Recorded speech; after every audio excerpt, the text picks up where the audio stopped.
Welcome to our next Let's Play Pokemon Gold. I was really looking forward to this one, especially this retrospective, to say, while you enjoy this intro, let me talk about it. How is this about?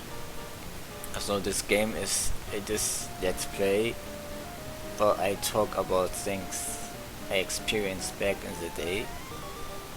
I'm trying to recreate how I played this game with the team I had, as close as possible to the how I played it back in the day. Obviously that won't be possible 100%. For one, I like grinding a lot more, and another thing is obviously that, how should I say it? We will change it to set because we don't want it to be long. This is the only difference from how I played it back in the day, because it gives us a small challenge. And yeah, well, I started at 10 o'clock. Let's put it at 12 so we can have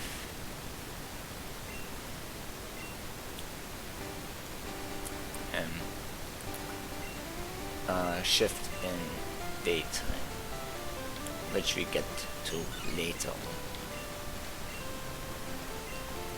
So what do I mean by close as possible to my original run?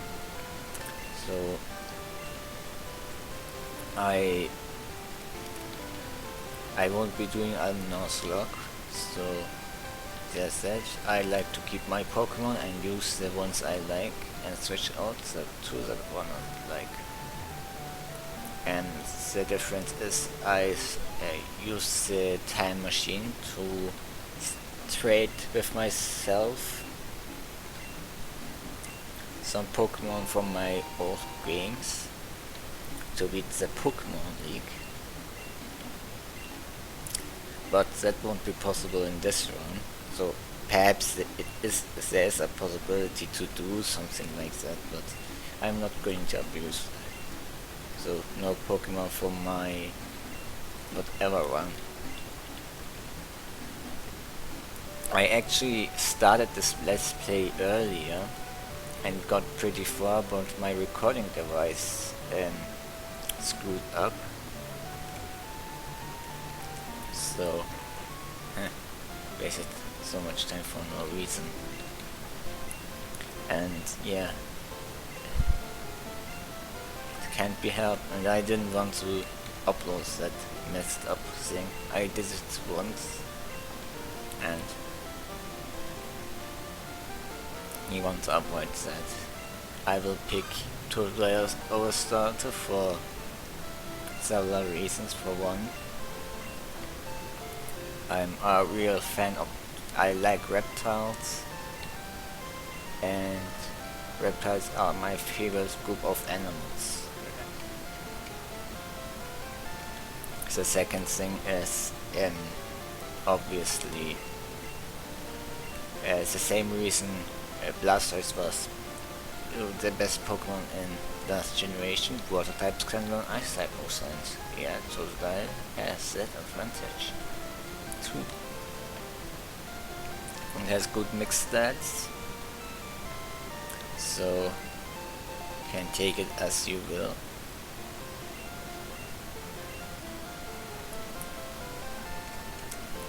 So let's go. That's why I named him the exact same way how I named him back then, as though daytime. When I bought the games the first time, I started at night, so we sell nighttime Pokemon first, but it really doesn't matter. Day and night cycle is this thing that makes this game so amazing. I will grind immediately, and like in the other run I try to avoid some encounters, but this time it will be a little different. I hope you understand. Let's finish off the centric and let's go. Oh, I forgot. Okay. And there's a special area where you can encounter some other Pokemon. I didn't enter back then, but I think we can take a look. There are Pokemon you can find without exploration alone. There's a Spearow. The sprites have been obviously upgraded. The attack sprites, the back sprites, the front sprites, they look really good in this game. So far I didn't find I have any complaints about.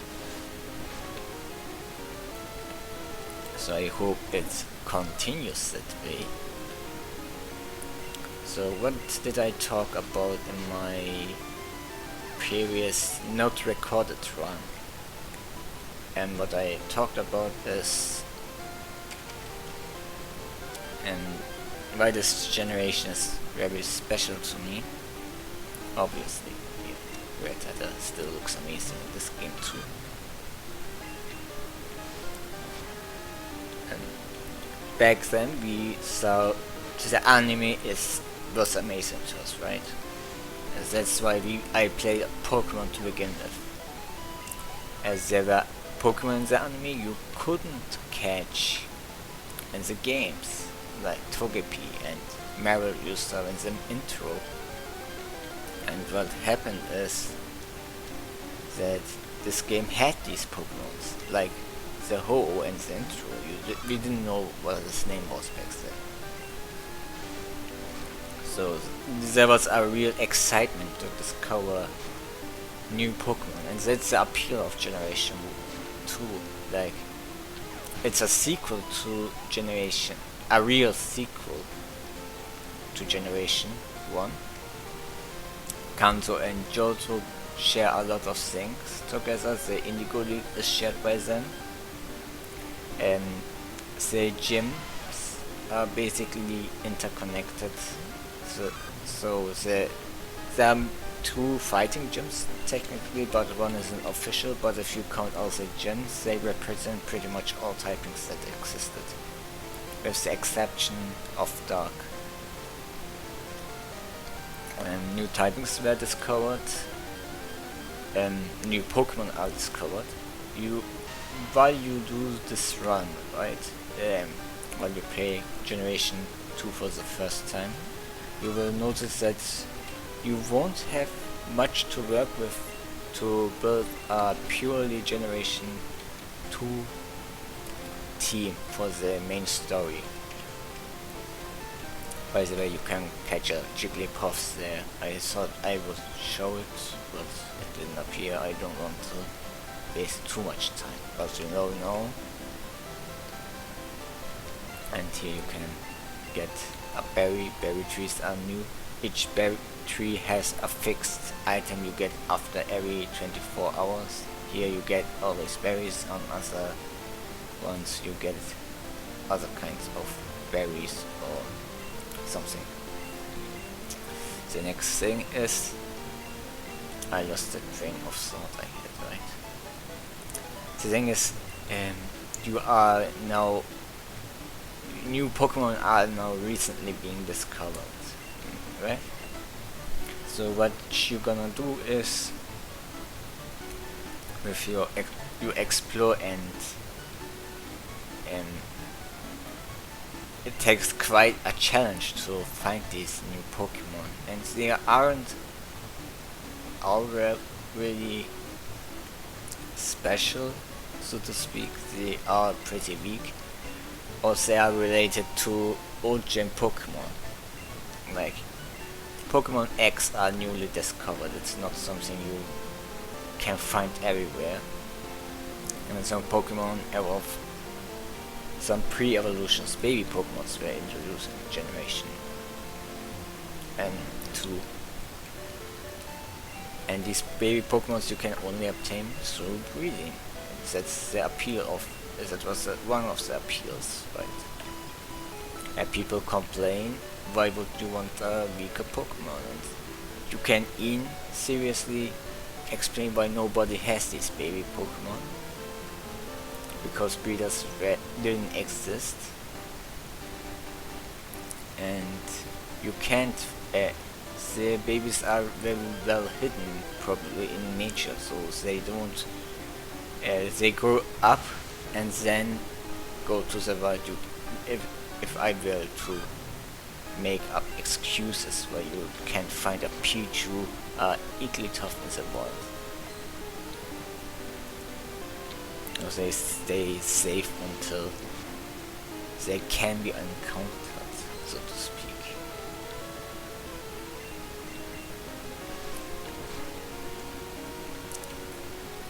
Yeah, and there are also evolutions of old gen Pokemon, as the game makes it encourages you to use old gen Pokemon for good reasons. There are a few things that change. New movesets, old moves have changed how they work. We will see some of them. Let's use Leo for the sake of variance. Laser leaf. I always thought it was hilarious. Even before Twitch plays Pokemon. Oh, hey, that was a misclick. Yeah, and there are things where you will find out why it works in this game. I will obviously catch a Pidgey like I did in the previous run. We just learned Rage. I will go and talk about that later. This is a good wasp dog here, trying to prevent you to reach the other place with trainers battling each other. I miss something to distract me, right? Really hard how these people make let's plays.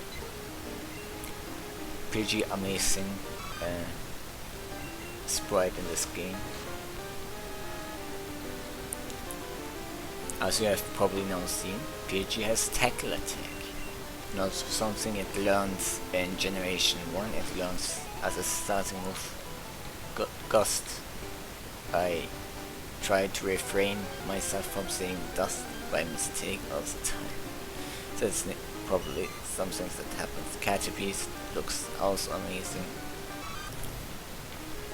The root Gen 2 Pokemon are rare, as you can see, and it's your goal to discover these new Pokemon, and your starters happen to be one of them. Now you're wondering where you got them for free, and they can't be that rare.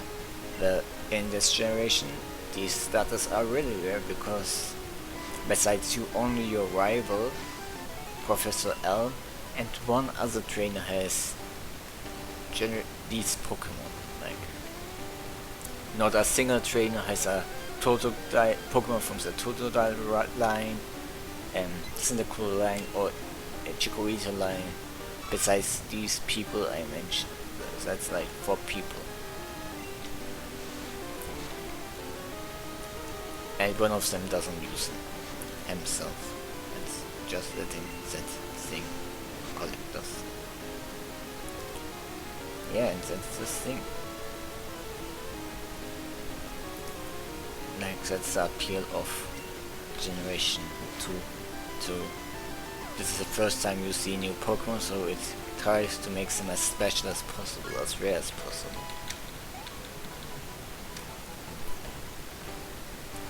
And it tries to...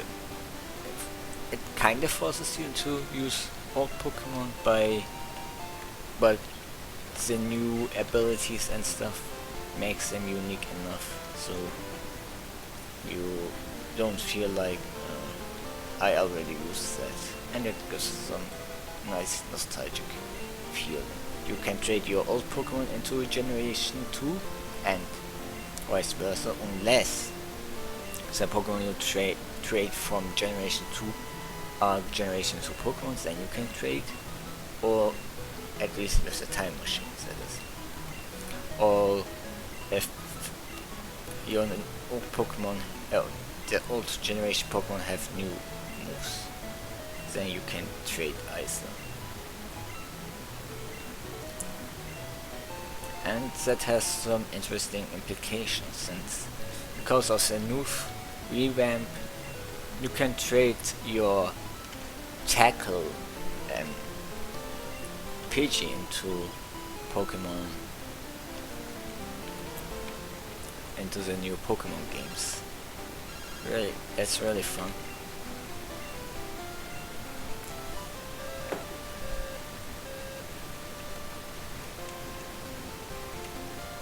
So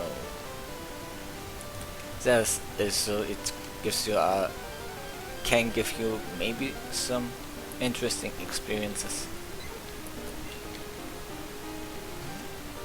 I think it's worth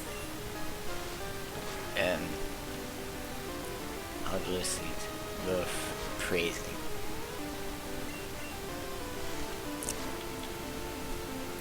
Once you play Generation 2, you will see a few things unique. Perhaps I could talk about the status, but before I do that, let me tell you about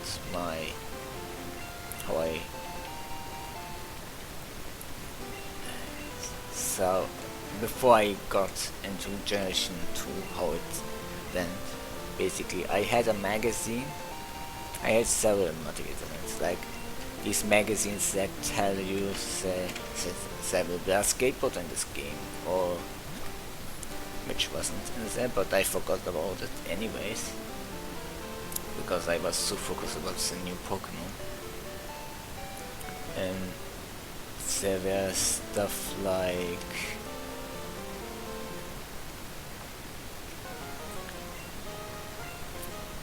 I had one where all the Pokemon were listed with their sprites, but the description didn't always match, like Gligar being related to the Zubat line, which it wasn't, and Steelix being the pre-evolution of Onix, which it wasn't. Let's build up some rage. Yeah, there were quite a few interesting things. Rage in this game is actually pretty good, because each hit doubles your attack, but you can switch up moves and you aren't forced to use it. And in the early game, Rage is pretty useful move. Speedrunners abuse the heck out of it, if they use the right seconds. We defeated Silver, so to speak. I find it ironic because back when I bought Pokemon games alongside with my cousin, I happened to buy the game which had the main character. The main character in the special or adventure comics are named by. Like I bought Red, the main character is Red. Bought Gold, main character is Gold. I would have bought Ruby if I had but if I got into Generation 3 back then. My cousin already bought Sapphire anyways, and Ruby is basically the main protagonist. And then you have Diamond Pearl. My cousin has already got Pearl. I would have picked Dialga because Dialga is much cooler and doesn't look gigantic. And yeah, the main dude is your rival is named Pearl. That's really interesting. Now we give a name to our rival. Because we aren't clever, we just do this funny thing and call him for some. And now I realize I could have called him he, because that would be much funnier. Anyways, we give the egg to Professor Elm as a mystery egg. And then we continue.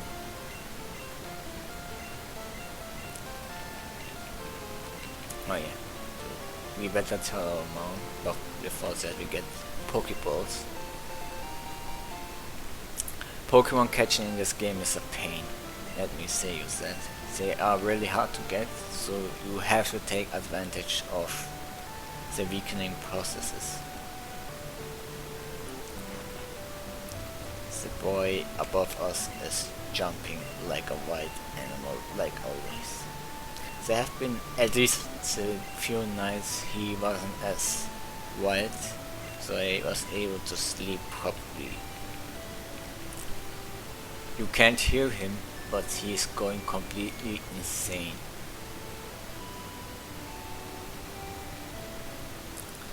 Now one of the worst things, this is the beginning, not really, yellow was the beginning, where you are forced to listen and watch this Pokemon catch tutorial every freaking time.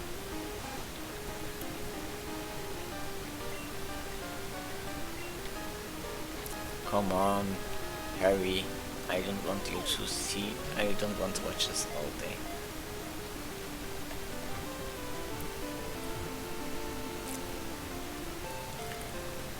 The good thing about Gold and Silver is that you can catch the same legendaries in both games. This is what bothers me about new generations. Probably I allured to that. And the other ones, like, why? Seriously. Why are legendaries version exclusive? So let's say your friend has one game and you have the other. Unless your friend is some casual who would always start from new or never touch his game anymore, because that back then that wasn't the case much. Now it's more likely, but unless he can clone his Pokemon, why would he or she give you his legendary for your legendary? Like, really? That's a really rare case where you would really give up your own legendary set permanently just to get another legendary. People would rather want both, right? In some games you need both to get certain rewards, and the games don't let you, and it's really annoying about modern Pokemon games. What it encourages is people buying the same games twice, basically. That's why people buy the same double pack bundles of Ruby Sapphire and Sword Shield bundle, and there's no, you don't save enough money to say, yeah, that was a payoff. You get 2 save points basically. And it's just a toxic strategy. I don't mind version exclusive Pokemon per se, but I mind version exclusive legendary Pokemon. Version exclusive Megastones. That was another problem. Didn't like that in X and Y.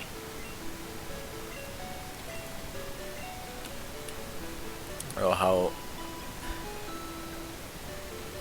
you know, it's just stupid. Like, it's a great business practice for Game Freak, but really it's an event without catching up Pokemon.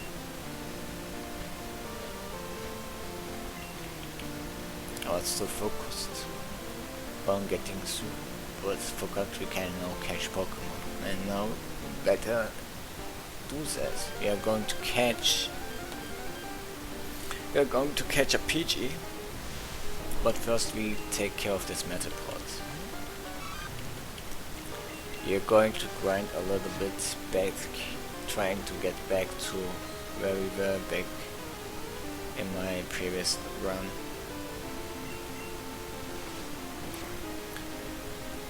Yeah, it's disheartening, to say the least.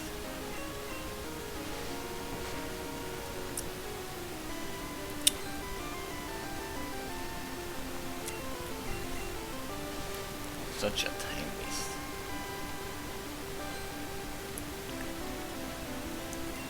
Not something you guys need to worry about, to be honest.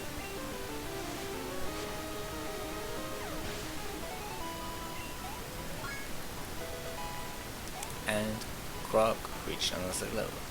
perhaps you notice, but below the HP bar there is a blue bar, right? Let me show you again so you can see it for yourself.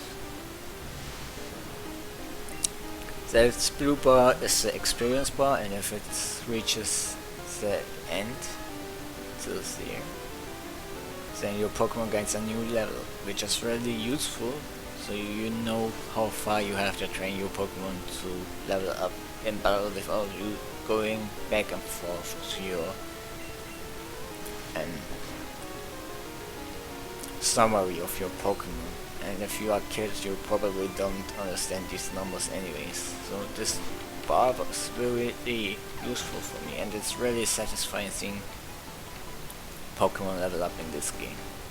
One of my favorite things.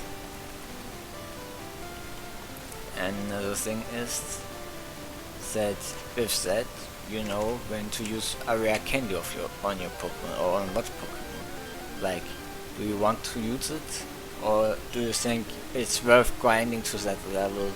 It's like item management, and it encourages item management, which is really cool. Speaking of item management and money management, income management, is really important in this game. Like, if you lose half your money.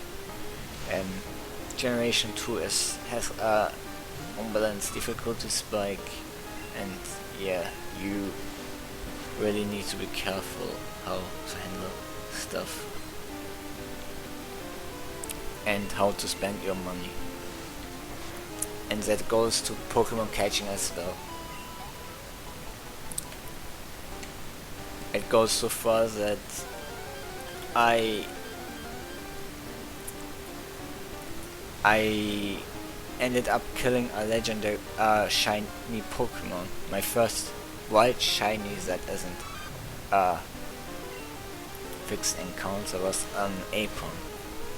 And I thought I could weaken it and then catch it, because I didn't want to waste my Pokeballs I had, since catching in this game is really hard. So you want the enemy Pokemon to be as easy to catch as possible.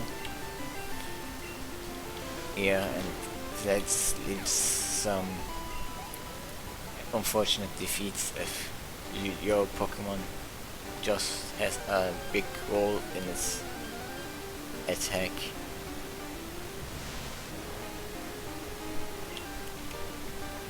My cousin, on the other hand, did manage to catch his first shiny Pokemon in the wild. It was a Krabby. That disappointed me, because I could have had an Apron. He got a shiny Krabby. So Krabby is probably more useful anyways. So he got the long end of the stick.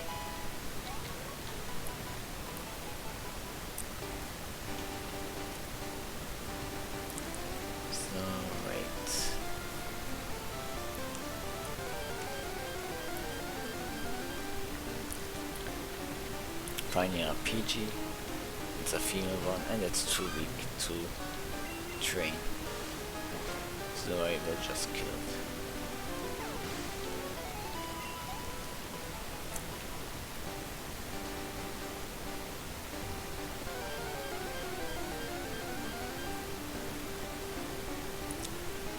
Next up is another Metapod. Metapod gives a nice amount of experience, honestly. And that's what I like. Like, Metapod, like always, is a free kill, so just go for it. Always go for the kill of the Metapod.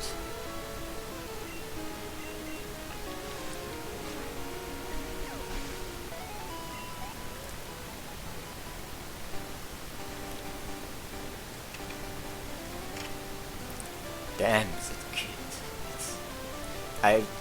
I'm glad you can't hear it, because if you could, you would say, what the fuck? What are these parents doing above with their child? it's a level 2 one.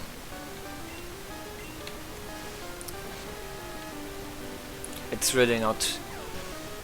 It's not worth grinding for 2 levels in this game. So this isn't Gem 5, like... And the Pokemon don't give too much experience in this game, so you want to have a wild Pokemon that, yeah, like this. This is good. I use 1 Rage. Rage has 20 base power, but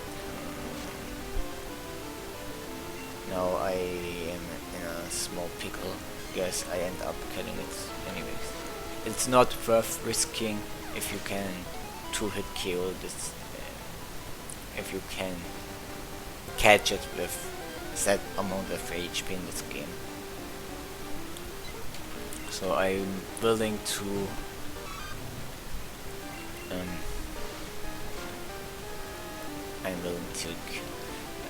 that did a decent damage. I'm not going to catch that Pidgey. And remember, in my run I had a male Pidgey, so I'm going to catch a male Pidgey. And I already decided a male name. So take it as you will. If I'm sexist or something. Well, that's not my business. Yeah, I think Scratch does good enough damage.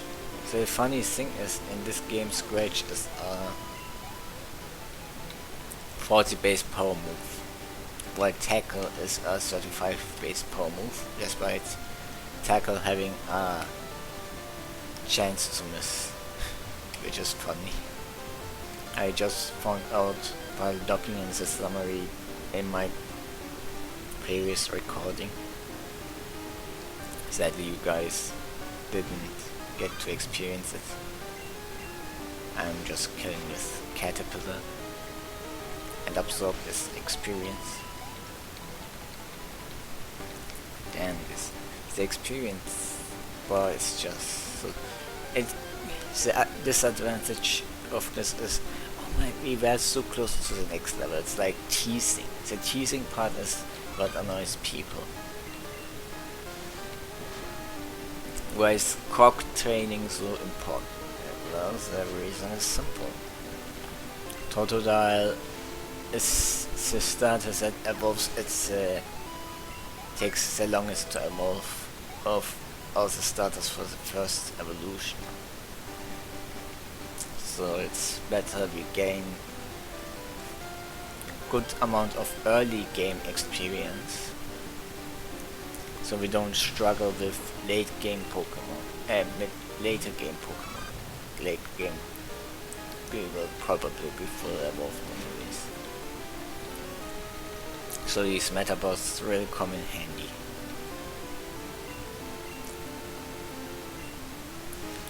So let's scratch here and we defeat the Metapod.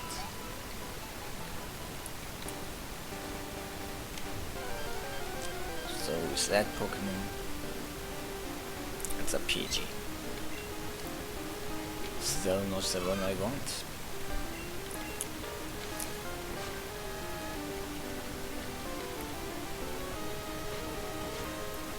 But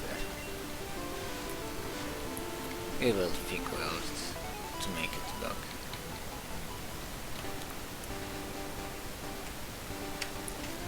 Let's go.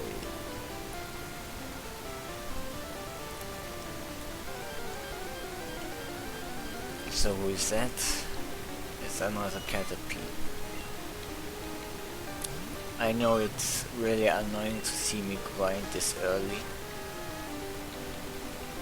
for so long. You would likely see me beat up some trainers and progress actually. I'm just thinking what to talk about, because I talked so long in my previous one recording. There was so much to talk about and I really don't remember what I mentioned already, so it doesn't feel repetitive. I mentioned the advantage of Rage in this game. There's another most similar trait in this game. And it's only worth using early game, obviously.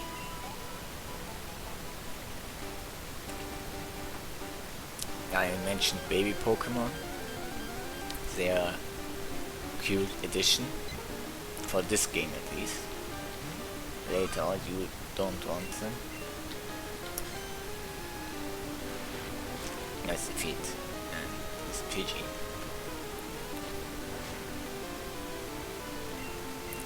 While our rage is building.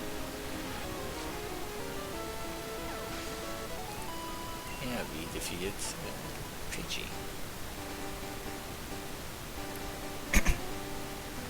I think we can go here. There's another caterpillar, which we kill. Really like this coloring, swapping.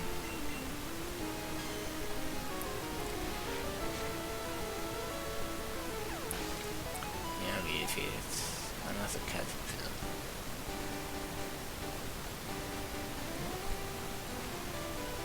Let's heal up first and then we continue. Did I actually give... Yeah, Totodile has an item. Let's heal one more time. It's really annoying. I know, but seriously, it's really worth the investment to train your Pokemon over catching a weaker.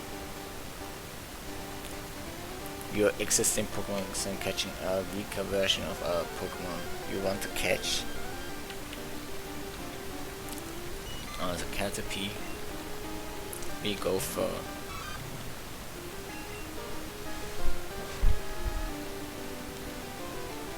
scratch here and defeat.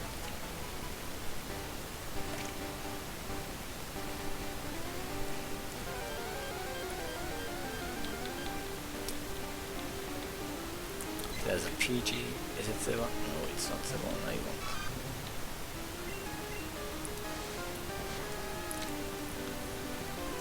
Trust me, it would be more painful trying to grind that other Pidgey.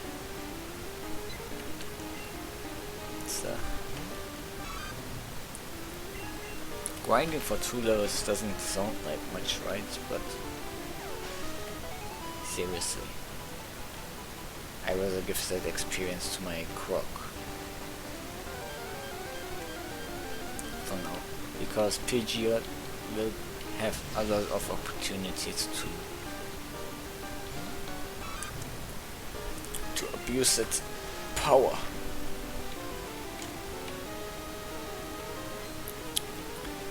Goes for Harden. Did I already use Leon's?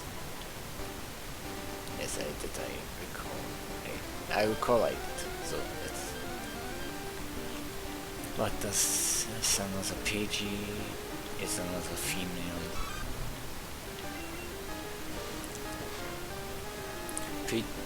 The breeding mechanic in this game is something interesting. How I discovered it, like I put my Pidgeotto with a Ditto into the Bideki. I don't know why I did that specifically. I wanted the Pokemon to go in because Watergun is early. This is great. Really need it. And I got eggs, right? And these eggs had the TM moves I taught my Pidgey. And the interesting thing about that is I realized that after the third egg that my Pokemon's, these were my Pokemon's eggs, so that's how I learned Ditto and Pidgeot can lay eggs. I wanted to use Ditto in my team and Back then I didn't know it was useless as much as it was, and I wanted obviously to use Pidgeotto because Miltank was wrecking my entire team. So what's the best way to get rid of a fast Pokemon? Obviously to train harder, and I can't train all my members simultaneously, so I put some of them to be trained automatically, and while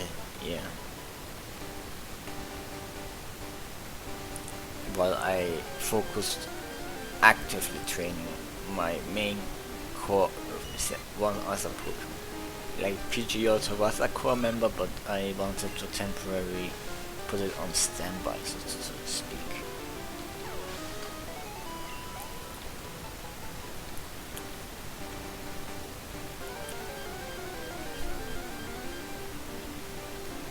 Yeah, that is, I think, how I got the idea I could let Pikachu breed with it and get a Pichu.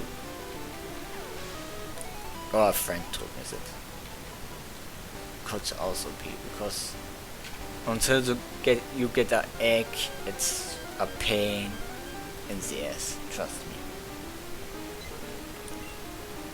But it was really fun to have a baby Pikachu, right? Pichu is pretty cute, and some baby Pokemon are questionable. They evolve with friendship, so meh.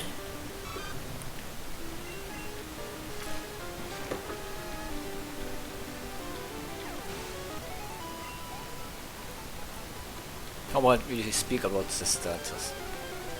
I mentioned Totodile. Totodile has the advantage, obviously, of being a water type and thus learning that great ice type moves that can beat the grass type opponents. And you have Cyndaquil. Cyndaquil is great because it's the fastest starter to evolve. What does that mean? Level 14. Fire types are good in this game. They aren't god awful or necessary to get through the game. Oh, it's a... oh, that is close. We want to catch this Pidgey. But and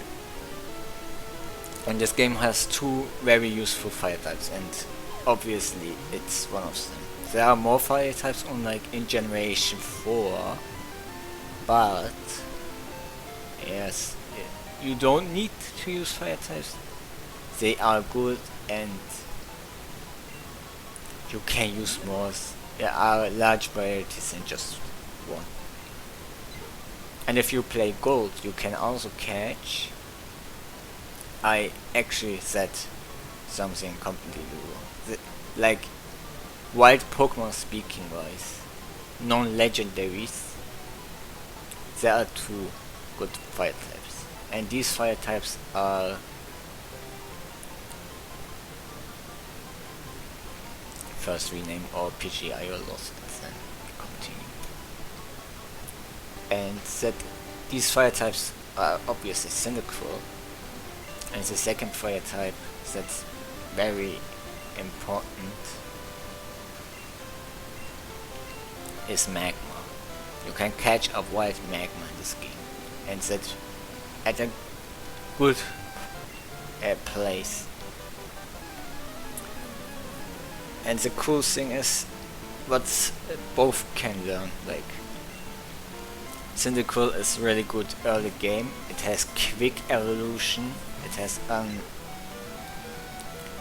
great level and has some really good moves, but it takes a while.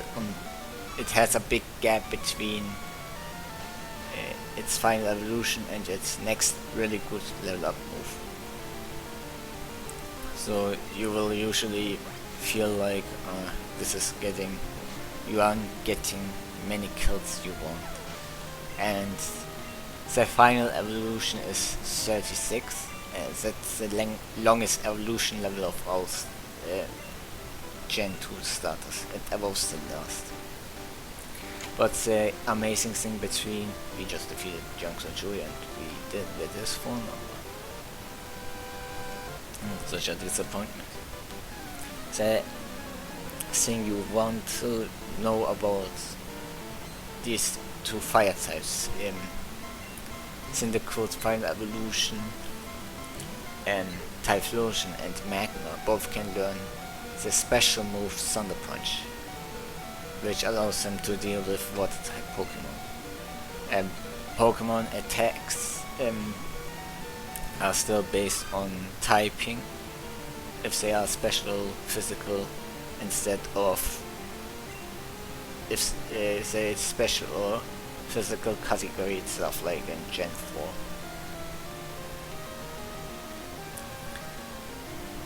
Yeah, and it's a pretty neat advantage for Typhlosion and Magma, who have really good special, as 75 base power is pretty good, and being able to hit water types as fire types, that's pretty unique to this generation. First introduced in this generation, not unique. And Thunder Punch is you can only teach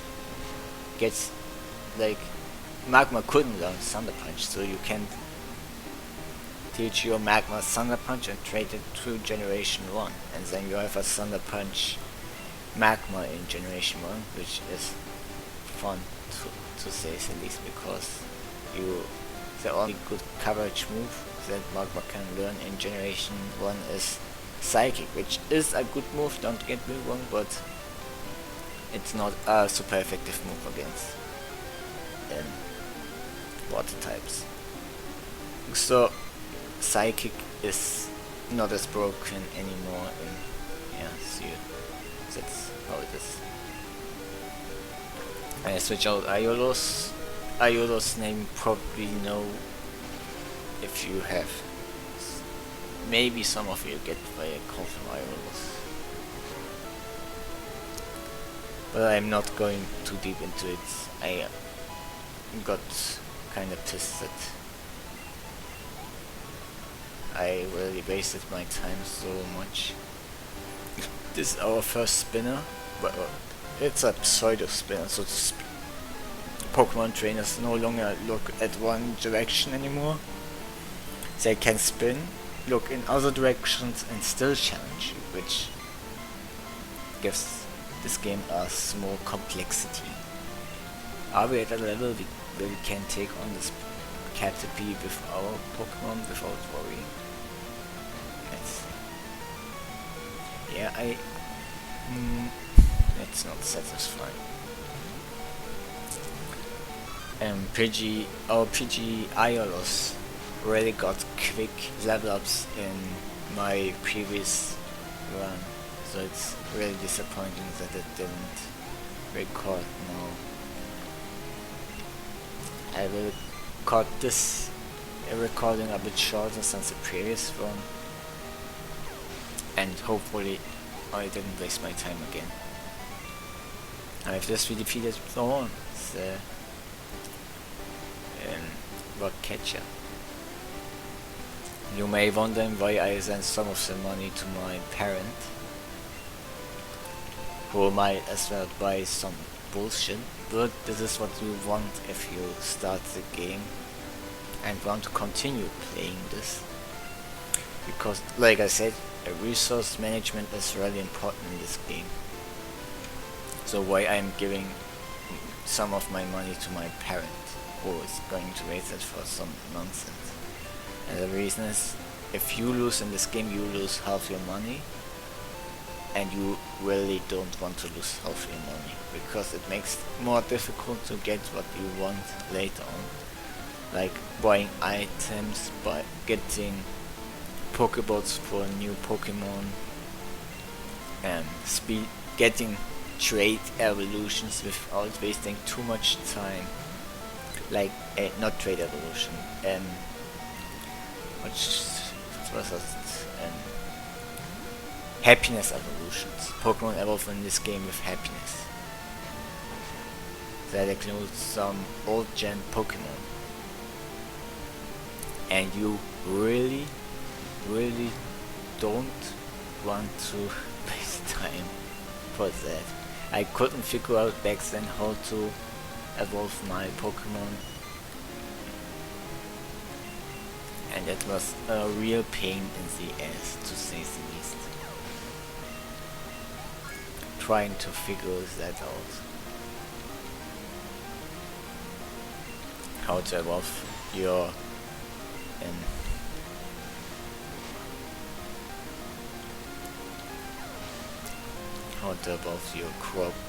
Golbat Crobat, how to evolve your Eevee to Espeon or Umbreon. Yeah, these are some of the things you have to keep in mind.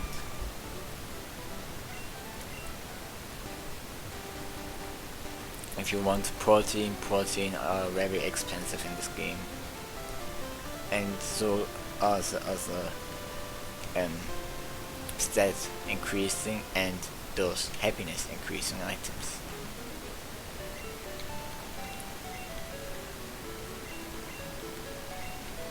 We heal here, and we are going to catch another Pokemon.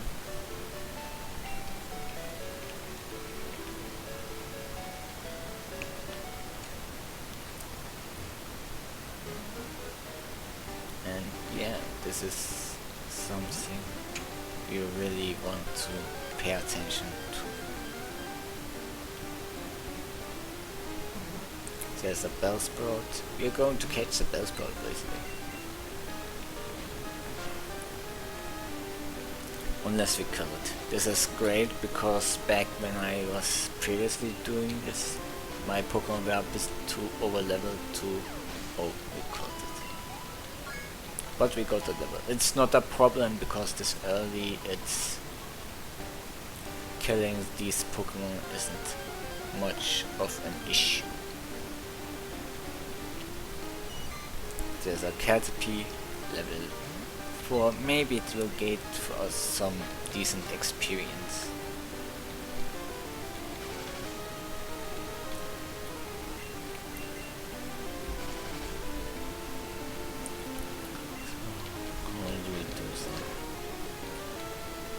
Why do we want to catch a Bellsprout? There are two reasons.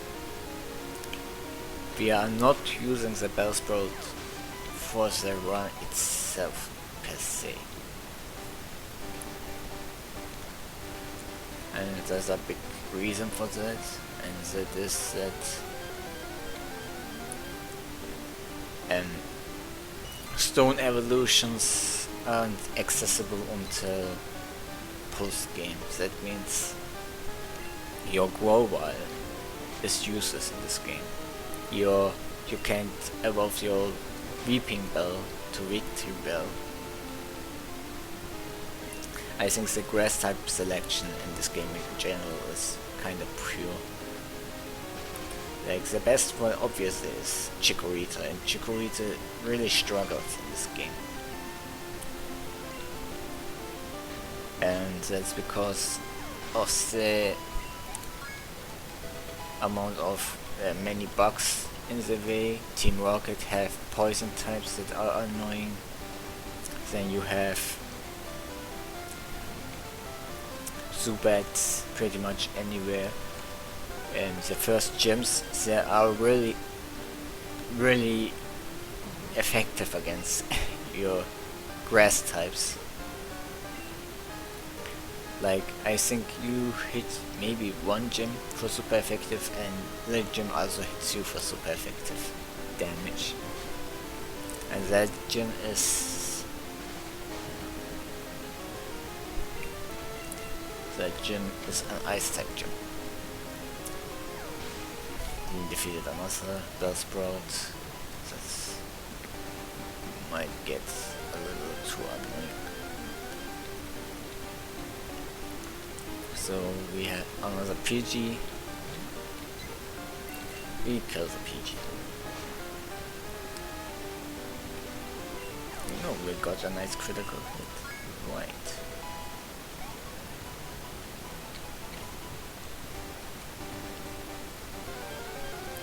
After I catch the Bellsprout, I cut the recording. So just bear a little with me.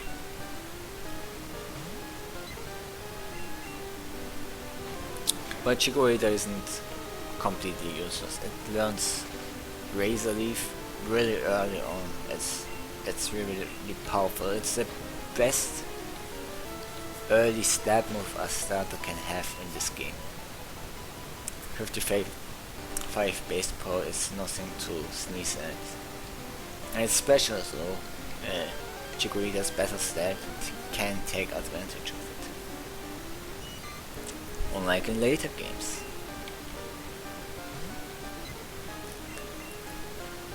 So take it as you will.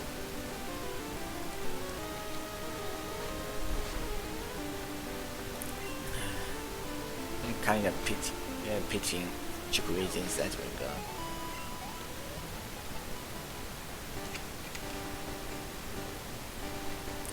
Yeah, if we were going per order, Totodile, Cyndaquil and then Chikorita in terms of usefulness. Like the extra power you get from Razor Leaf really doesn't come much in handy. And it doesn't learn anything like the other two we'll get later on that is first the payoff. Now time for you to show you something interesting. Perhaps I don't do it right now. I think I will do that in the next recording. I hope. Let's just try to weaken this. Okay, this has to be enough. Come on. You can do it. Pokeball, go! I use the Pokeball. Hey, oh. See what I mean? I wasn't joking when I said catching Pokemon is really annoying in this game. It's a Bellsprout, it's a level 3 Bellsprout and it does resist quite a lot. Where we add him to our... how is it a flower? Since it looks like an Oddish here, I call it Oddish. It won't be a permanent member in our team, so I think we can cut the recording here and we will see each other next time. I hope you enjoyed this early recording session of Pokemon Gold. It used to be my favorite generation and games, and I still like it. It's still fun going back and remembering how you discovered shit. Well, before I do that, let me introduce you to the new Gust. Gust used to be a normal type move with 35 base power, which PvG learned back then, but now it's a 40 base power physical flying type move. Now this makes Pidgey much more useful